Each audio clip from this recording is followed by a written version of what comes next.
Hi guys, ang daming hinog ngayon sa Q-Mart guys. Sa lahat po ng gusto ng manggo guys, napakaraming hinog dito sa Q-Mart guys. Ang dami-daming hinog guys na mangga. Sa lahat po ng gusto ng hinog na mangga, napakabango. Likod lang. Ayan guys. Nag-vlog ka? Nag-vlog ka?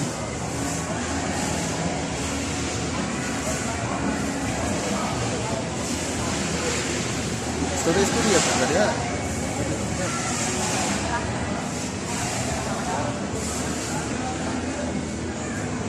Ayan guys, ang dami. Kaya sa lahat po ng gusto ng hinog na mangga, abay punta na kayo dito sa Q-Mart.